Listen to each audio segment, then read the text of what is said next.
Мне кажется, есть в этом какая-то жестокая ирония. Я записываю видос вечером 29 мая, когда многие написали ЕГЭ по-русскому. Кто-то выдохнет от школы в ближайшие 3 месяца, а кто-то распрощался с ней насовсем. И в это время Рома такой: в этой серии мы идем в школу. Но серьезно, очень хочется посмотреть, что же там. И я знаю, что сама по себе школа вышла год назад, так что видос может называться «Отсталый от событий мальчик смотрит события годовалой давности». Но... Хотя... Так оно и есть. И в таком виде мы не можем пойти в школу. Не в том дело, что без штанов, а в том, что он слишком маленький. Без штанов-то как раз можем. Да, кстати, этот маленький — это Марио Берри, наш главный герой на весь сезон. И в школу ему идти только через 4 дня. И вот так вот с самого начала выпуска скажу, что эти 4 дня я перемотаю просто потому, что здесь неинтересный семейный геймплей. Семья живет в большом доме, ничего не происходит, все лампово, без каких-либо сильных потрясений или типа того. У нас тут плюшево. Ну, то есть посмотрите на предыдущего главгероя. Так что я быстренько доосвою навыки, не буду грузить вас другими персонажами и увижусь с вами перед задуванием свеч, когда у Марио появятся первые серьезные черты характера, когда вот это начнет формироваться как полноценный человек. Смотри, смотри, смотри. Вот-вот будет идеальный малыш, если проценты не уйдут за 100.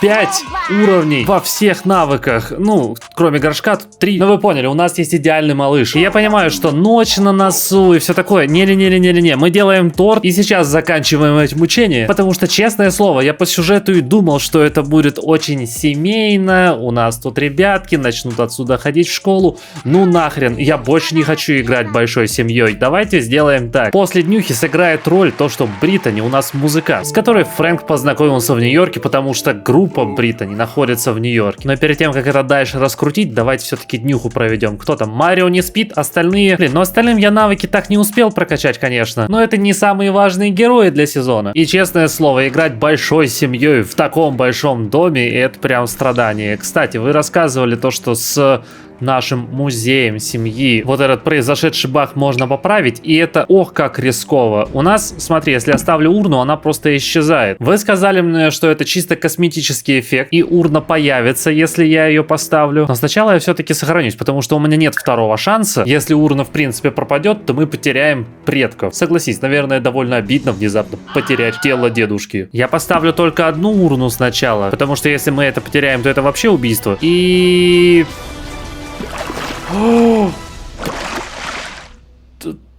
Что? Это как так получилось? Но новости очень хорошие. Спасибо большое всем, кто подсказывал. Мы не потеряли своего основателя. Вау. Не знаю, что это такое, но спасибо большое. Я счастлив. И давайте сегодня повзрослеют все. Даже вот эта наследница, которая прикидывается бездомной или что это? Чисто игры богатых. Давай поиграем в бомжа. Когда у тебя выкуплено целое побережье, а в подвале музей твоей семьи. А, она потеряла звездочку славы. Знаете, детям знаменитостей сразу даются звезды славы. Вот она потеряла одну из таких и такая: все. Драма Квин, короче, у нас растет. Понятно. Так вот, всех детей повзрослеем. И первая как раз Пич. Дополнительная черта характера. У нее высокая самооценка. Ну, естественно, это наша принцесса. И знаете, я не рассматривал ее именно такой, но как будто... Вот это подходящая черта.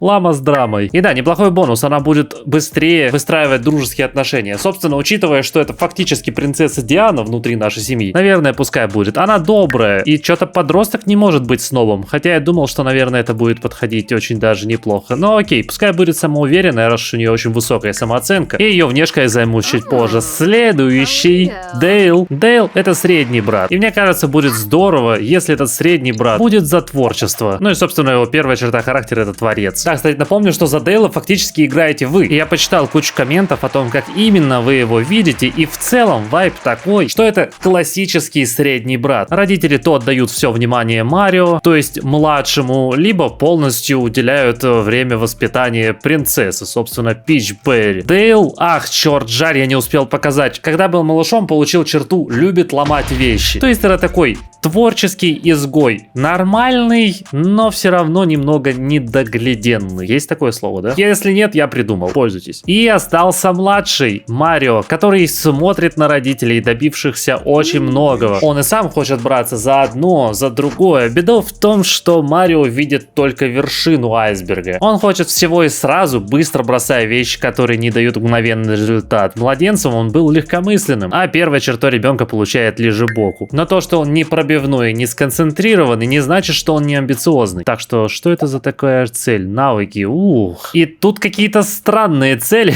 Жизненная цель — душа пижамной вечеринки. А? Можно обожать активные игры с друзьями, иметь творческий взгляд или пытаться установить связь с душой и телом. Я думал, цели понятнее будут. Давайте смотреть. Жизнь как игра. Вот это про Марио. И да, знаете этот момент, когда у вас все дети повзрослели и теперь выглядят иначе, и ты такой, это не то, как я их представлял. Секундочку, я их быстренько поменяю. Вы, наверное, не замечали, но в Sims 4 практически нет вещей персикового цвета, поэтому наш Марио выглядит так хорошо, что нам не обязательно нужно соблюдать требования. В смысле, это даже не требования, это больше советы. И вот примерно в такие тона я его нарядил, то есть как раз более-менее похожим на отца он будет по цвету. Абсолютно другая палитра у Дейла. Он выглядит вот так. Как видите, чуть больше зеленого, коричневого. И наша принцесса Пич Берри. Здесь тоже более-менее розовые, светлые, вот все в таком духе. И чуть раньше я говорил, что Британи музыкант, чья группа находится в Нью-Йорке. И сейчас эта группа начинает писать альбом. Так что какое-то время мы должны находиться неподалеку. На самом деле я просто не хочу играть семью из 6 человек, 3 из которых школьники. Так что мы берем Марио, 1 миллион по классике, и на время переезжаем в пригород Нью-Йорка. Я строил этот дом в выпуске по подсказке, и как можете видеть, не предполагал, что тут будут жить дети, так что ничего детского здесь нет. Зато есть студия, и она нам очень сильно поможет, потому что Марио по заданию должен овладеть хотя бы одним музыкальным инструментом, а еще полностью освоить навык комедии. Собственно, домашняя студия, как вы понимаете, очень сильно подтолкнет восприимчивого ребенка. Может, этот парень и не доводит все до конца, но он быстро увлекается разными вещами. А еще у нас тут неплохая кухня. И когда в прошлый раз Марио жил с другим своим родителем, с отцом Фрэнком, они обнаружили, что Марио очень нравится еда. Причем реально не было блюда, которое ему не понравилось. Так что, как понимаете, этот дом идеально подходит нам сейчас. Но да, когда же уже школа? Я же сначала сказал, что будет про школу. А вот как раз домашку сделаем, проведем в воскресенье весело и начнем. Ну и все, с этого момента геймплей наконец на Марио. Жалко, он готовить не умеет, но это мы позже. Британи, все, занимайся своими творческими штучками. А что в студии может делать ребенок? Инструменты мы можем начать осваивать? Мы можем нанять гитариста, когда ты маленький, но богатый. Вроде бы можно скрипку купить. Интересно, клавиш... клавишным можно учиться. Это роскошно. Что у нас? Можно ли по комедии чего-нибудь делать? Нет, только нанять комика. Опять проблема маленьких и богатых. У него, кстати, средняя уверенность. И это очень прикольный параметр. Интересно, от чего он зависит. Напишите, пожалуйста, в комментах. А еще куда-то делись все рубежи. Все, супер, детские сохранились. Просто сейчас у нас только день рождения и все. Да, за Британи я пока пишу треки. Пытаюсь набрать 6 превосходных, чтобы опубликовать их разом. 5 уже есть. Капец, она хороша. Офигеть. 6 превосходных треков моментально. Ставим на паузу и публикуем все 6. Но, кстати, отчасти я не удивлен, потому что персонаж, с которого она срисована, вот в этой игре, тоже гениальный продюсер. Ну да, вернемся к Марио. Что у нас тут можно поделать? Идти, что ли, просто заниматься на клавишах? Что еще можно посмотреть? Игриво топать в сухом фонтане? Так, это в Сан-Секвою, надо ехать. Ладно, я снова отвык снимать на Цубере, как можете понимать. Слишком редко этим занимаюсь, сейчас еще и не успеваю. Поэтому давайте перемотаю до школы, не буду отвлекаться на ерунду. Да, еще один хлопок.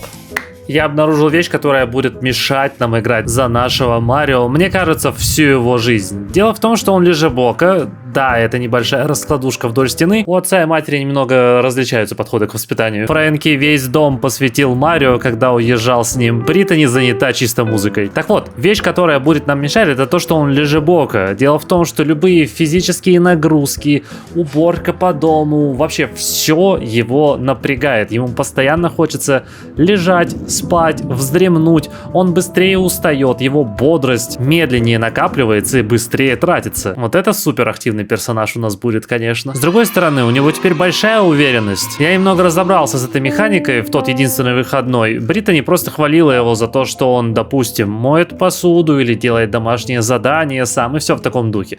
То есть, примерно как в жизни. С другой стороны, откуда я знаю, как оно в жизни, у меня детей нет. Но просто верьте мне.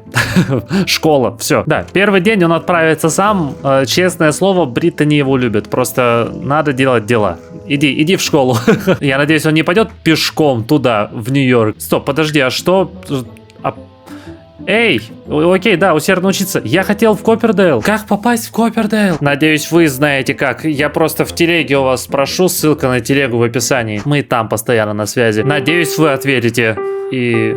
вы уже ответили. Ребенкам никак пишите, только подросткам. Оу, черт. Какое странное начало сезона. Все 3 серии такие сумбурные. Не, с другой стороны, я надеюсь, что в конечном итоге вам нравится. И я стараюсь делать из серий что-то очень осмысленное и интересное. С другой стороны, страшно. Страшно, что получится плохо. И да, мы постоянно на связи с семьей. Вот сейчас, например, спич на телефоне. Позвоним мужу, позвоним еще одному ребенку. Серьезно, все очень семейно. Просто нам нужна студия. Мы заняты работой. А Марио, видимо, в ближайшие 2 недели будет ходить в кроличью нору. Я займусь его навыками. И пускай нам добавили рубежи и обещали, что за детей будет интереснее играть. Я перед записью немного подразмялся и, знаете... как будто выветрился эффект новизны, и все это больше не восхищает. Так что в этом сезоне, как и во всех остальных, давайте пройдемся по детству 7-мильными шагами. Марио, кстати, идеального малыша не получил, только идеальный младенец. Хотя вы видели, что все навыки были освоены. Так вот да, 7-мильные шаги, снова хлопок, увижусь ближе к подростковому моменту, когда мы активно пойдем в школу. Стоп. Какие красивые кадры и перемотка. Что за проблема у меня с головой? Мы же, только будучи ребенком, имеем доступ к этим жизненным целям и уникальные бонусы, которые можно получить только сейчас. Так давайте делать. Хорошо, что в Sims есть телепортация. Можно просто отправиться в Сан-Секвую и там потопать в сухом фонтане. Даже без компании можно отправиться. В одиночку, отлично. Где этот сухой фонтан? И знаете, я сейчас понимаю иронию, потому что мы на 3-й серии этого поколения. Все 3 серии безумно взбалмошные, но если подумать, черт возьми, такой и есть Марио, так что весь сезон очень в духе его. Мы никак не можем сосредоточиться хотя бы на одной теме и что-то сделать нормально. Где тут топать в сухом фонтане? Разместить сухой фонтан с разбрызгивателями дома или посетить этот сад? Окей, я в саду. Нужно быть в игривом настроении. И черт, пока я не дома, не могу использовать планшет. Ну и что смысл от того, что он портативный, если портативно использовать его нельзя? Ладно, снова в пригород Нью-Йорка. Надеюсь, детские передачи сделают нас игривыми. Хотя принять пенную ванну надежнее. Да, работает. Давай быстрее, лежебока, пожалуйста. Я же говорил, что будет тяжело. Он идет сюда больше часа. Но главное, что задача выполнена. И еще одна. Да, подружиться с 3 детьми. Вот тут нам, по идее, школа поможет. Что такого другого я еще могу поделать? Окей, обрести уверенность. Давай, например, похвалим его за школьные проекты. Да, сработает? Есть, увереннее. Но уверенность не обретена. Может, имеется в виду такая? Нет, что-то пока все это не работает. Что еще есть? Домик на дереве. О-хо-хо-хо. Вот это огромная штуковина. Так она мне сказала. Слушайте, я ради этого даже бассейн готов удалить и все вот это вот продать. Или можно попробовать смертельный номер. Только надо смотреть, чтобы он правильно был расположен. Вот так вроде бы ничему не мешает. Да, вроде нормально. Да, я это сделал. Использовал Move Objects. Слушайте, это очень прикольно. Я до сих пор не пробовал, но руки все чесались. Наконец-то дошло. Я про домик, не про Move Objects. Move Objects это все еще ужасно. И теперь вместо музыки, судя по всему, Британи будет заниматься именно этим самым домиком. Я же говорил, что она все-таки семейная. А еще да, я не успел ничего сделать за Марио. Он безумно сонный, хочет есть, хочет все. Несколько часов до школы мы очень быстро делаем домашку. Я как-то забыл о школьной рутине, пока отвлекся на эти жизненные цели. Да, Британи вместо сна реально строила дом на дереве все время и даже не половина. Отправляйся отдохнуть. Учиться ездить на велосипеде нам нужно. Это какой именно? Вот это, наверное, нет? Где детский? Пусть будет это. Хотя нам бы поспать по-хорошему. Но нет. Блин, велосипеды кайф. Я не помню, когда последний раз ездил, но это прямо супер хорошо. Обожаю велосипеды. И да, естественно, лучше всего учиться кататься дома. Причем в том доме, где внезапно можно проезжать сквозь стены. Ты не повредился? Нормально. Ладно, главное в студию не заезжай. Там... Ладно, перекрестим и после школы продолжим, если он не уснет.